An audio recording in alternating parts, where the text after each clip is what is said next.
Hello दोस्तों, नमस्कार। जय छठी मैया। दोस्तों, आज इस वीडियो में हम आपको बताएंगे छठ का व्रत रखते समय भूल कर भी यह 3 गलतियां नहीं करें। इससे व्रत टूट जाता है और छठी माता क्रोधित हो जाती हैं, जिससे आपके घर में घोर संकट आने लगता है। तो इस वीडियो में हम आपको बताएंगे आपको कौन सी गलती नहीं करनी है। तो दोस्तों, कमेंट में जय छठी माता अवश्य लिखें और चैनल को सब्सक्राइब जरूर कर लें। नहाए खाए के साथ छठ महापर्व का आरंभ हो जाता है। इस बार 17 नवंबर यानी छठ के पहले दिन नहाए खाए से होगी। इस दिन व्रत रखने वाली महिला और पुरुष सिर्फ एक समय ही भोजन करते हैं। साथ ही भोजन ग्रहण करने से पहले सूर्य भगवान को भोग लगाया जाता है। इस दिन अपने घर के पास किसी पवित्र नदी या कुंड में जाकर स्नान भी किया जाता है। स्नान करने से बाद साफ वस्त्र धारण करके ही भोजन ग्रहण करना होता है। इस दिन चने की दाल और लौकी की सब्जी बनाई जाती है। साथ ही पहले दिन व्रत रखने वाले पहले खाना खाते हैं, इसके बाद ही परिवार के बाकी लोग भोजन ग्रहण करते हैं। छठ महापर्व दूसरे दिन 18 नवंबर 2023। खरना छठ महापर्व के दूसरे दिन खरना किया जाता है। खरना का मतलब है शुद्धिकरण। व्रती इस पूरे दिन उपवास रखती है। फिर शाम के समय मिट्टी के नए चूल्हे पर गुड़ की खीर प्रसाद के रूप में बनाई जाती है। इसी प्रसाद को व्रती ग्रहण करते हैं। फिर इस प्रसाद को बाकी लोगों में बांटा जाता है। इसके बाद से 36 घंटे का लंबा निर्जला उपवास शुरू होता है। छठ तीसरा दिन 19 नवंबर 2023। संझिया घाट छठ पूजा के तीसरे दिन यानी संझिया घाट को अस्त होते सूर्य को अर्घ्य दिया जाता है। इससे पहले व्रत रखने वाली महिलाएं सूर्य निकलने से पहले रात को मिश्री युक्त पानी पीती हैं। उसके बाद शाम के समय सूर्य देव को अर्घ्य दिया जाता है। सूर्य देव की उपासना के लिए इस दिन तरह तरह के पकवान, ठेकुआ और मौसमी फल आदि अर्पित किए जाते हैं। डूबते सूर्य को अर्घ्य देने का समय 19 नवंबर को शाम में 5:27 तक।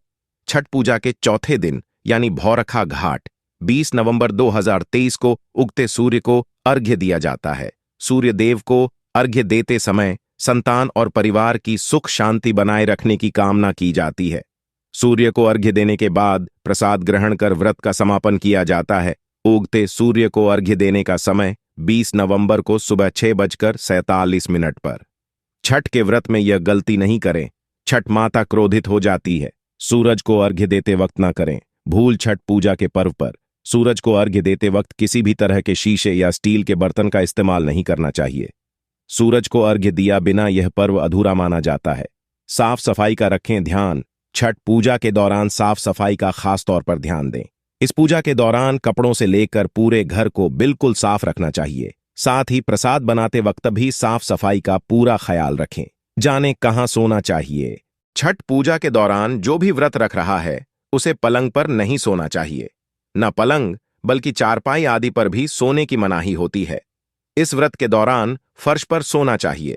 सामग्री का जरूर रखें ख्याल। छठ पूजा के दौरान सामग्री का विशेष तौर पर ख्याल रखें।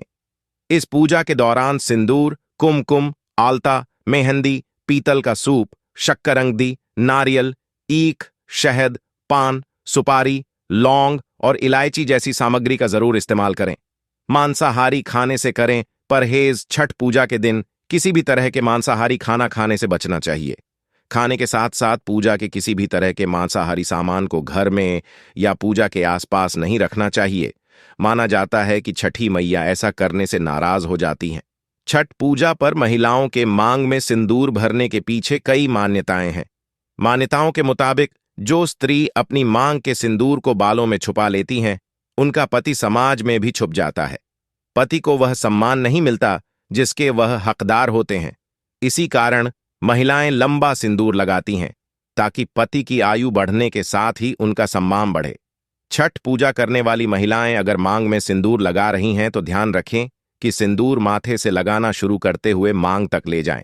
जितनी लंबी मांग सिंदूर से भरें उतना शुभ माना जाता है। कई महिलाएं नाक से लेकर पीछे मांग तक सिंदूर भरती हैं। मांग में सिंदूर भरतने को लेकर यूपी बिहार में अलग अलग मान्यताएं हैं। मांग में सिंदूर की लंबाई पति की लंबी उम्र का प्रतीक है। महिलाएं छठ पूजा के दौरान पीला सिंदूर जरूर लगाएं। छठ के पर्व में नाक से शुरू करते हुए सिंदूर लगाएं और मांग भरें। सिंदूर गाढ़ा होना चाहिए। सिंदूर लगाके के लिए माचिस की तीली का इस्तेमाल कर सकती हैं।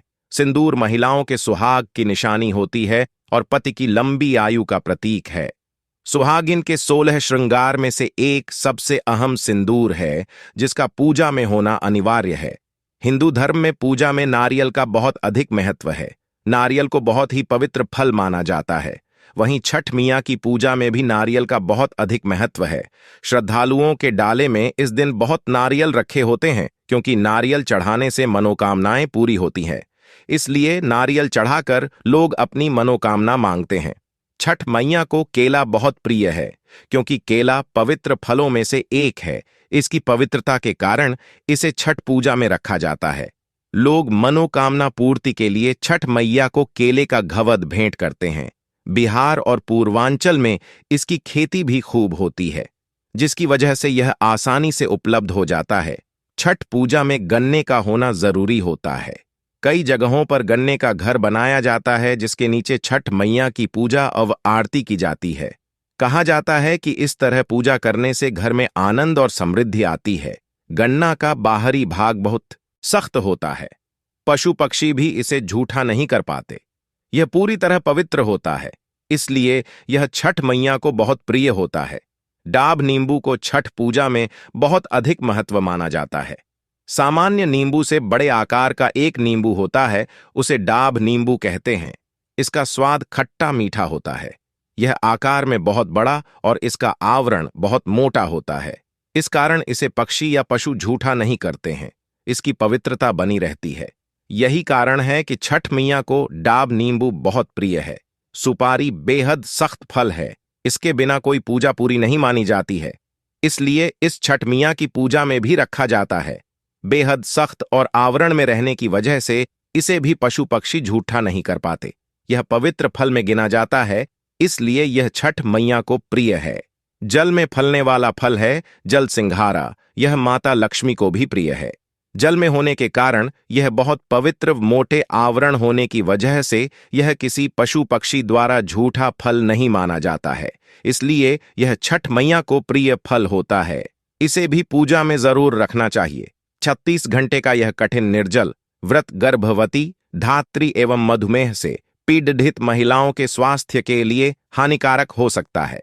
उनका कहना है कि व्रत रखना अपरिहार्य हो तो गर्भवती एवं धात्री महिलाएं बीच में पानी एवं जूस का भरपूर सेवन करें, ताकि शरीर में जल स्तर बना रहे।